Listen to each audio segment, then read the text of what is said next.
डकैती करते हैं क्या? नहीं आप लोग कहते हैं सम्राट। अरे बिहार, अरे भाई आप लोग समझते क्यों नहीं हो भाई?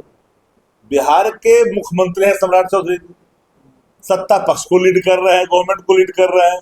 हम है विपक्ष, आइडियोलॉजिकली डिफरेंस है।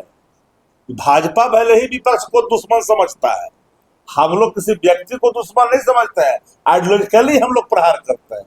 यह जनहित में नहीं है, जन सरकार से जुड़ा हुआ नहीं है, जन आकांक्षा जन उद्देश्यों से जुड़ा हुआ नहीं है।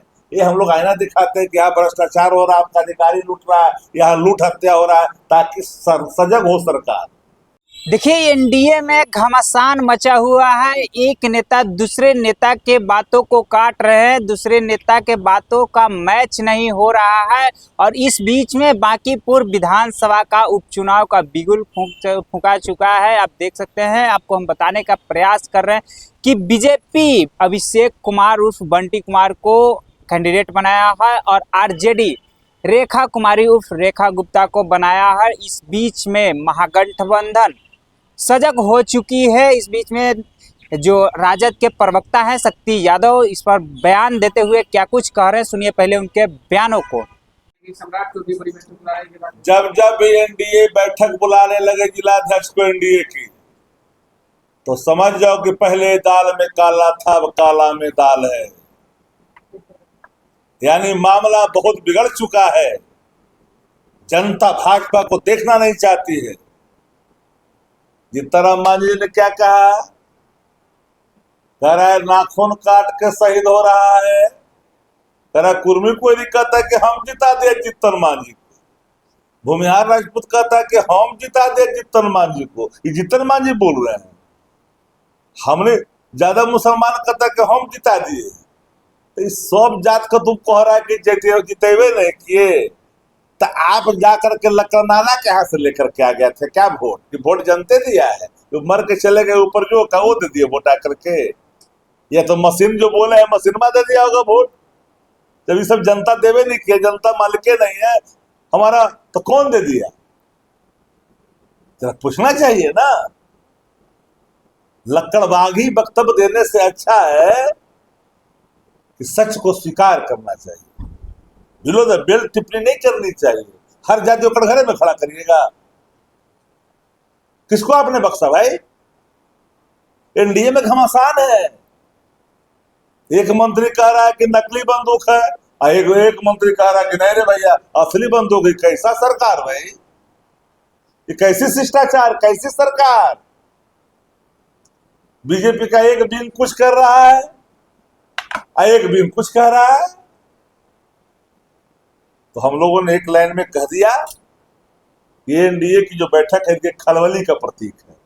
पूरा इंटैक्ट महागठबंधन है ना जी। सत्ता पक्ष के कह रहे हैं कि विपक्ष सेकेंड नंबर के लिए चुनाव लड़ते हैं। अब सत्ता पक्ष तो कुछ बोलेगा। आप लोग तो बेहोश नहीं, आप लोग भी तो कलाकार चीज है ना। क्या किससे क्या चीज दिखा दीजिएगा, कोई ठिकाना है? कोई ठिकाना नहीं ना है भाई। जो सच है, लड़ती है विपक्ष जितने के लिए, हर कोई लड़ता है जितने के लिए, लेकिन जनता है जिसको वोट देती है वो जीतता है, जिसको कम वोट देता है वो विपक्ष में रहता है। लेकिन यहाँ कम वोट नहीं मिला है। अभी तो मशीनमा ने जितवा दिया है सब। मशीनरी मैनेजमेंट से चुनाव हुआ है बिहार के अंदर 2025 के चुनाव। ऐसा कहीं सुने हैं? एंट्री कन्वेंसी इतना प्रकाष्ठा पर 202 जीत जाएगा? ऐसा होता है क्या? 20 लाख वोट बढ़ रहा है विपक्ष का, एकरो बूम फूट रहा है वोट का। सब मैनेजमेंट का है, सबको पता चल गया, देश भर के लोग जान गए।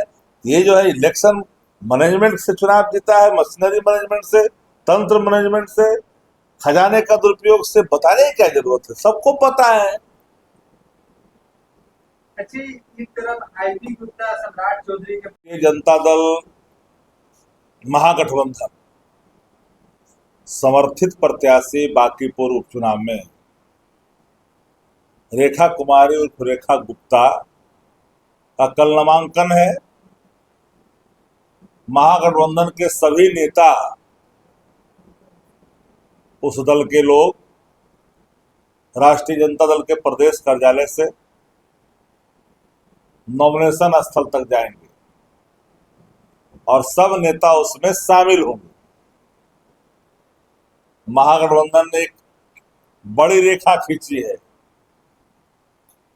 बांकीपुर उपचुनाव में, और गठबंधन धर्म का निर्वहन भी किया है आप लोगों ने।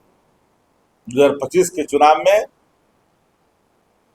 महागठबंधन की राजद प्रत्याशी रेखा गुप्ता ही चुनाव लड़ी थी और दूसरे नंबर पर थे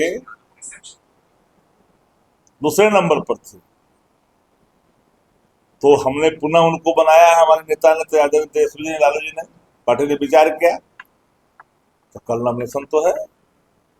भाजपा की हालत बिगड़ी हुई है, जाते पात नहीं रह गया।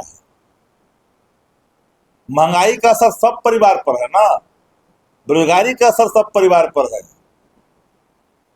सरकार अब सरकार नहीं रही, सरकार के मुखिया टैक्स दरोगा हो गए हैं। अब बिहार में गब्बर टैक्स लगने वाला है, तब समझ जाइए। तो जनता सरकार के क्रियाकलापों को, वेलफेयर कमिटमेंट को देखता है, और सरकार का खजाना है कंगाल और लुटेरा सब है माले माल। सब तो धीरे धीरे नाम खुल रहा है। सत्ता पक्ष को विपक्ष की बातों को ध्यान में रखनी चाहिए। विपक्ष सत्ता का दर्पण होता है। जहां सत्ता प्रतिष्ठान के कलुषित चेहरे